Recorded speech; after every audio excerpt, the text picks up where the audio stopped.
Have you ever wondered what it's like to be gay in a country that is literally called the Holy Land? Well, most of you will agree that a vibrant LGBTQ+ culture in Israel may appear far-fetched, especially since it is dubbed as Holy Land. On top of this, it's no secret that the Bible is not that fond when it comes to homosexual relationships. As a result, there has always been hesitation and stigma when it comes to homosexuality in the country, and it's not surprising that one would say that being openly gay is not advisable if you are living or visiting Israel. A lot would even expect the worst upon stepping foot in the country. However, things are starting to shape up, and Israel is now one of the world's most advanced countries in terms of sexual minority equality. But don't get your hopes up because, despite the development, it doesn't erase the fact that there was once a moment when hate and criticism enveloped the streets of Israel. Some even resulted in unnecessary bloodshed. Today, we will go back to the time before the Holy Land learned about acceptance and how people who belong to the LGBTQ+ community survived. The Holy Land. It's a no-brainer that biblical accounts show that the land of Israel was important in the lives and thoughts of the Israelites. Because of this, Israel was considered as the promised land for which Abraham left his birthplace, the refuge for those fleeing Egyptian enslavement, and the hope of the exiles in Babylon. On top of this, it was a significant feature of messianic and eschatological aspirations for centuries after the Romans destroyed the Judean monarchy. Because of its significance, a lot of people think that the prohibition of same-sex relationships in the Bible will also seep through the country, ultimately making it one of the worst places to visit if you are part of the community. However, this is not true. The Holy Land, or Israel, is one of the most inclusive places when it comes to LGBTQ+ rights. But of course, this is not always the case, and the change didn't happen overnight. As expected, there is no mythological genesis for Israel's LGBT community, as there was for the 1969 Stonewall riots that sparked American LGBTQ activism. Instead, developments in Israeli society's morals and politics over the last 20 years or more have allowed a place for a homosexual and lesbian community to form. The first LGBTQ+ organization was founded in 1975, partly because of the efforts of immigrants from the United States and other English-speaking nations who were motivated by the rise of gay liberation and the counterculture of the 1960s. The name of the first organization, the Society for the Protection of Personal Rights, also known as the Aguda in Hebrew, reflected the difficulty of organizing sexual minorities at a time when many believed that the existence of a sodomy law made homosexuality illegal. In its early years, the Aguda was more of a social and support group than a political organization. While this was happening, lesbians also began to organize inside the Israeli women's movement, which allowed for some discussion of lesbian concerns and radical feminism.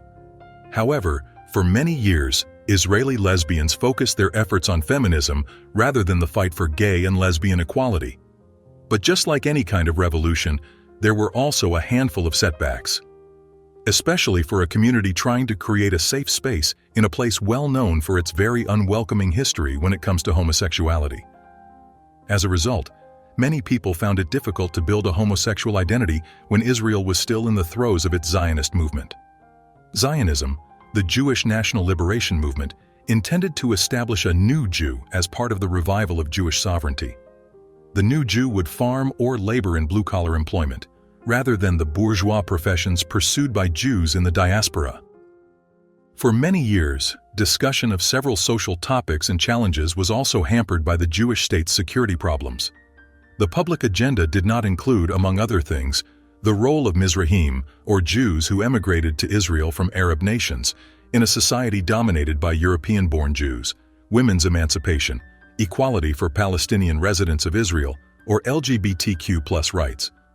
Furthermore, the collective principles advocated by the Jewish state's early founders allowed little opportunity for personal identity discovery. While there are still more challenges that hampered the development, this didn't stop the LGBTQ+ community going, and it turns out they were right for not giving up after their efforts were finally rewarded. The beginning of change. By the early 1980s, Israeli society's ideals were evolving, as was the breadth of public conversation. The founders of Israel's socialist certainty gave way to a consumer culture. The certainties of Zionism gave way to a plethora of political and cultural identities. ultra-Orthodox Judaism, the rising assertion of a Palestinian identity among Israel's Arab residents, nationalism, and yearnings for a more Western liberal society all vied for Israeli support. Nonetheless, homosexual identity and politics remained hidden. The close-knit aspect of Israeli culture, as well as the focus on family and reproduction, made coming out extremely difficult. So it was up to non-gay advocates of homosexual rights to get things moving. By the late 1980s, these initiatives were beginning to bear fruit, setting the groundwork for future LGBTQ+ political triumph. Liberal Knesset members resolved to try to remove the sodomy prohibition as part of a larger overhaul of Israel's penal code. They literally called a vote to abolish the sodomy ban in the middle of the night in 1988, when it was predetermined that religious Knesset members would not be there, so order not to bring too much attention to the endeavor. Following repeal, Christian lawmakers yelled to the skies on the radio and in the press the next day, but it was mostly for show. This trend of discreetly doing things, even under the table, would continue. The following years were a golden period for the community's political achievement in Israel. By 1992, lesbian and homosexual campaigners had persuaded the Knesset to change Israel's Equal Workplace Opportunities Law to make sexual orientation discrimination illegal. The Israeli military repealed its limited homosexual and lesbian discrimination policies in 1993. In 1994, the Israeli Supreme Court ordered El Al Israel Airlines to provide a free aircraft ticket to a homosexual flight attendant's spouse, as the airline had previously done for heterosexual employees' partners. But on top of all these, a lot of people would agree that the World Pride celebrations in Jerusalem in August 2006 showcase one of the biggest achievements of Israel's gay and lesbian population. There have been several triumphs, including the development of functioning communities outside of Tel Aviv, as typified by the Jerusalem community's staging of World Pride, an international gay pride festival, continuing legal victories, particularly in the area of couples' rights and broad cultural prominence. While these improvements sound nothing but promising, it doesn't erase the fact that there is still a stigma that remains. At one point, some people are wondering if there is even a way to completely wash off criticism and judgment in the Holy Land. The stigma. Despite Israel's progressiveness, life for individuals who identify as homosexual in Israel may sometimes be challenging. Homophobic views are prevalent in several traditional religious and cultural societies. The Orthodox Jewish community in Jerusalem attempted to halt the 2005 Pride March.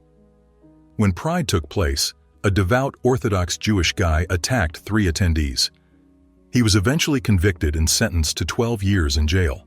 In general, Israel's recognized religious leaders are conservative in their attitudes regarding these individuals. Traditional and progressive Jewish alternatives, on the other hand, have emerged. There are currently religious Jewish LGBTQ+ groups all around Israel, as well as synagogues in Tel Aviv and Jerusalem. Rabbi Ron Yosef, the chairman of a renowned Orthodox Jewish group, came out as homosexual in 2009. Although violence against LGBTQ+ persons is uncommon, it does occur.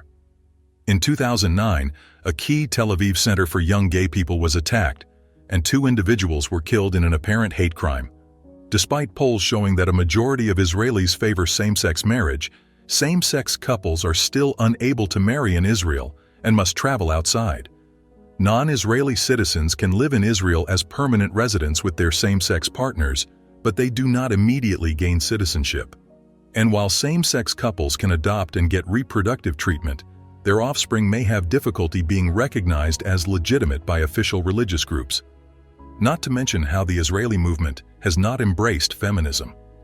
In fact, sexism and tensions between gay men and lesbians are quite common, and until recently, the place of gay Arabs in the community was neglected, reflecting the wider society's indifference to Israel's Arab minority, which accounts for approximately 20% of the Israeli population.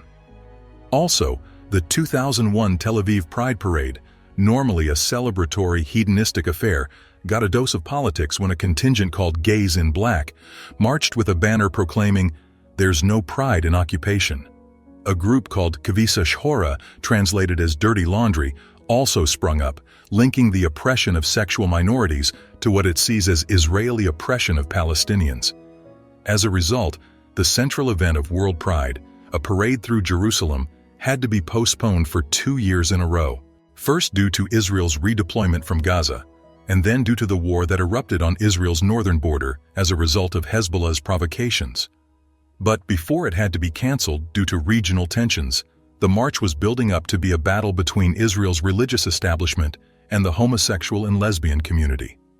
In a sense, the Jerusalem municipality and a veritable coalition of religious leaders united primarily in their hostility to homosexuality, which made them very determined about preventing the march from taking place.